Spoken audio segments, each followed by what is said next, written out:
So continuation of lesson 7. So Kroskal-Wallis H-test. So Kroskal-Wallis H-test is a non-parametric equivalent to the independent samples one-way ANOVA. So by the way, one-way, natay gitawag nga one-way ANOVA, naputay gitawag nga two-way, na ay three-way, na ay four-way. But when we say one-way, we are referring here to the number of independent variable. So one-way meaning one independent variable.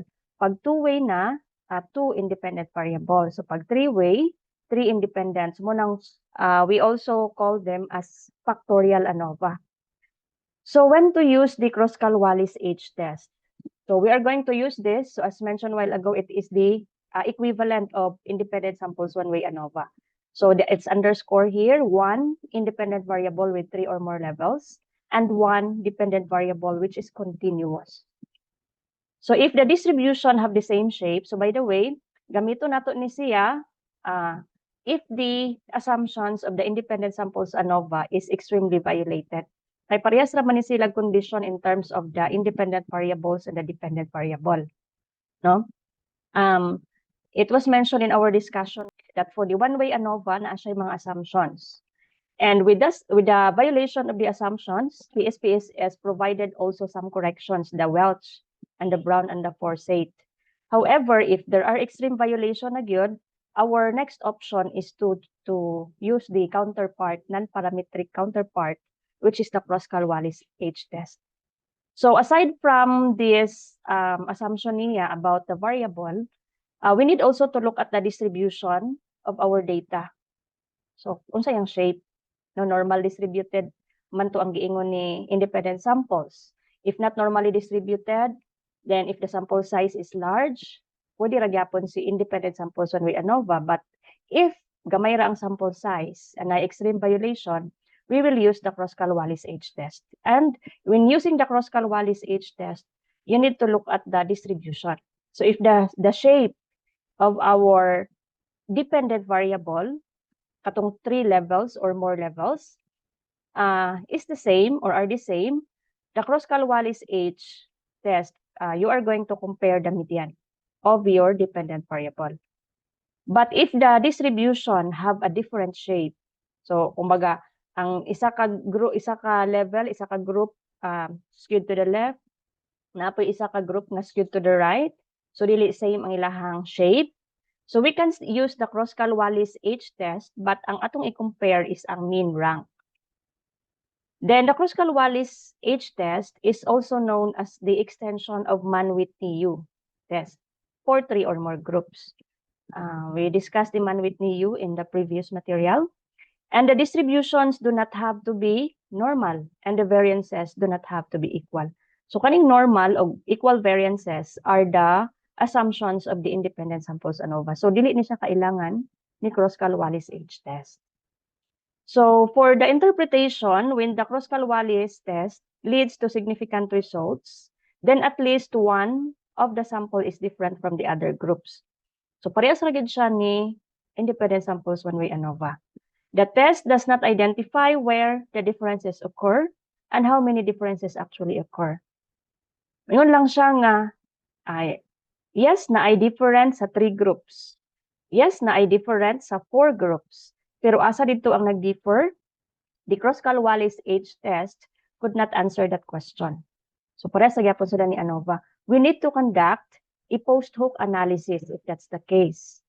So the post-hoc analysis, however, is not in the SPSS for the Kroskal-Wallis. So unlike ni independent samples one-way ANOVA nga naay post-hoc, no, natay 2K, naatay Garnet, Danet, naay say daghan nga post-hoc, but for the Kroskal-Wallis H-test wala. So how to do that? Kung mag-compare tag 3 groups, and then the Kroskal-Wallis H-test said statistically significant, we are going to employ the Mann-Whitney-U test. So ang Mann-Whitney-U test, ato siyang i-perform pairwise.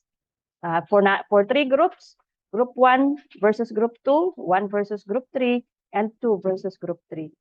So kadaghan gyapon nato i-run si Mann-Whitney-U. So for example, this is the same example in the independent samples one-way ANOVA. So a researcher is interested in whether participants in the experimental 1, control, and experimental group 2 differ significantly in post-test. So these are the data. So 1 here for the group, experimental 1, 2 if they are in control group, and 3 if they are in experimental 2.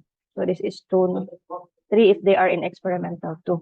So I will not let you encode this data anymore because una na naman siya sa inyong computer, no? Kaning mga date information. So these are the steps that we are going to follow in the SPSS to conduct the Kruskal-Wallis H test. Okay. Sige. So you go to analyze, you click analyze, then non-parametric test. Go to the legacy dialogues and then choose here the K independent samples. So mo ni ang Kruskal-Wallis H, no independent because we are referring to the groupings. So after this, makita din ni nato nga box. So in the box, you can see there is a white group, the post-test, and the standardized residual. Kay ato naman yung gisave ang standardized residual, no, in our previous encoding of the data. Pero ang ato yung gi-encode ani is just the group and the post-test and the case. Kung gi-encode niyo ang case. Pero sa ako, wala naman ako gi-encode ang case, so dili makita din no. Kaning mga makita ani nga box are the variables nga makita dito sa ato ang variable view. So atong buhaton ani is we're going to move the dependent variable which is the post-test in the test variable list. And then independent variable which is the group to the grouping here and click Kruskal-Wallis H test. So mo man ni ato ang gusto nga statistical tool. So naapay kani siya juncture Terpasa. So kuan gyapon ni equivalent gyapon ni Kruskal-Wallis H test. So after ma-move na to ang ato ang variables and ani nag-itsura, magpabili na lang dayon ni si standardized din sa white, no, nga rectangle. It's because wala man na nato siya gi-apply sa analysis. Then we need to click define range. Pag-click sa define range, mugawas dayon ni nga dialog box. So type minimum value assigned to the group and the maximum value assigned to the group. So our minimum value is 1, the maximum is 3. So pasabot ani 1, 2, 3. So there are 3 groups to compare. So ana iyang pasabot ani. So kung 4 groups ni imong i-compare, so minimum ug maximum gyapon. So 4 na pod ang maximum. Then after nato siya tawag ani, babutang og number, click ta continue. So wala man ini nabutang no. You click continue and then you will see this box. Pag makita ni nga box, o click na dayon ang okay. So after clicking the okay, so this is the output. So in the output, you can see the statistical tool nga atong command, which is the NPAR test, non-parametric test. You can see descriptives. In the descriptives, you can see the mean, standard deviation, and then our N. So makita lang nato din hano is ang post-test, and then ang group. Ang iyang gikuha nga mean ani is for the 98 cases.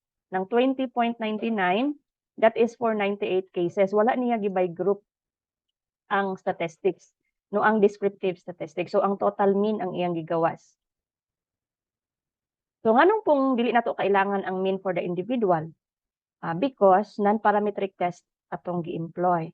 And ang non-parametric test will compare the mean ranks or the median. Dili po nato kailangan ang mean, no? Pero anyway, na-check man na dito sa descriptives, sumo nang naghatag siyang output.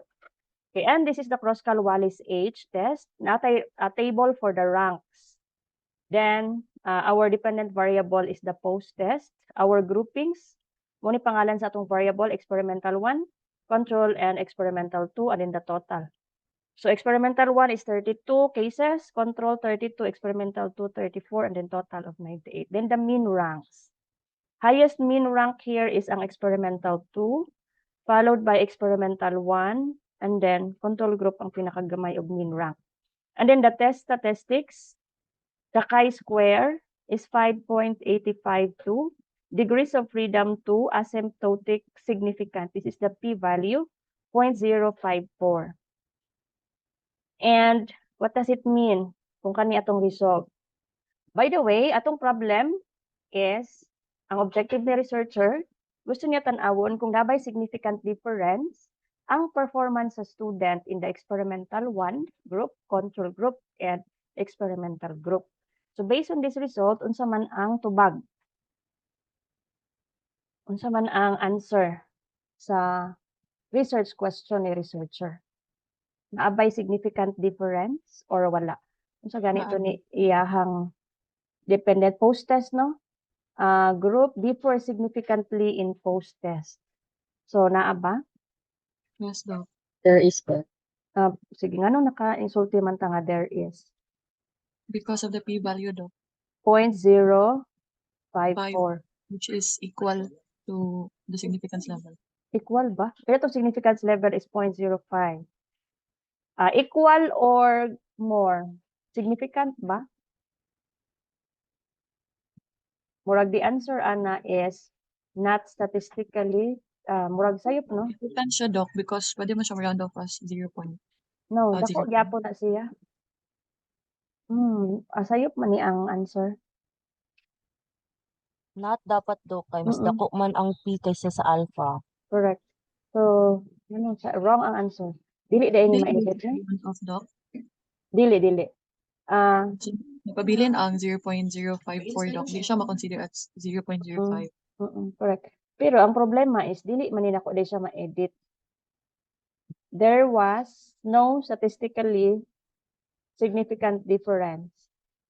Dapat no ni. Sa independent samples, one-way ANOVA, ang result is, asa man ang result?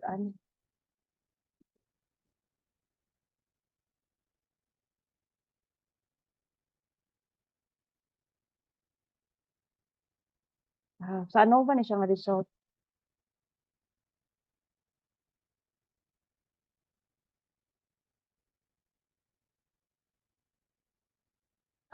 Sa ANOVA, mo statistically significant. P equals 0.028. So, dili na gyapon ako siya ma-edit. Ang sa Kruskal-Wallis ang no. So, okay, ako na lang mag-insert na lang ko ani. And then I will change the PDF file. Sayop man yun. So this must be no.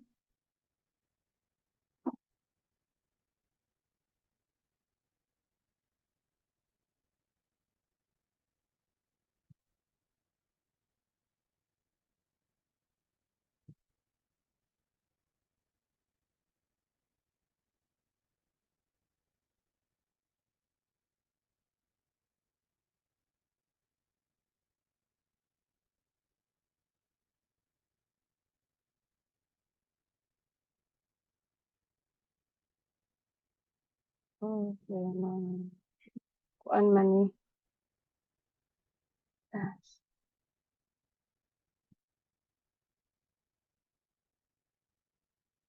Mga picture. Hindi na siya ma-edit. Okay, so mo ni ang interpretation, no? Because it is 0.054, so not significant. It's maski equal, di ba? Kung maski mo 0.05 lang na siya, dili gyapon siya significant. So equal or more than our alpha, so considered na not statistically significant. Okay, so mo na ni ato ang tubag. So you report in the analysis, no, ang pinaka-importante is ang kaning no statistically significant difference in the post-test scores. Munang ako siyang gi-read because dapat naagid na siya in the interpretation of the result. And then you report also the chi-square. This is the symbol for chi-square. Muna siya x nga squared. And then naka-open close parentheses. This is the degrees of freedom. And then the value. So DF equals 2. Then our P value is equal to 0.054. So the mean rank post-test of 53.61 for the experimental 1 group, 39.61 for control, and 54.94 for experimental 2. So since it is no, statistically significant, so dili na ta kailangan mag-conduct of post-hoc. But note, if statistically significant, we need to conduct post-hoc analysis. So, motto no na is PSS do not provide the post-hoc analysis for the Kruskal-Wallis age test. So, what you are going to use is the Mann-Whitney U. So, kita na lang dayon mag pairwise comparison if statistically significant.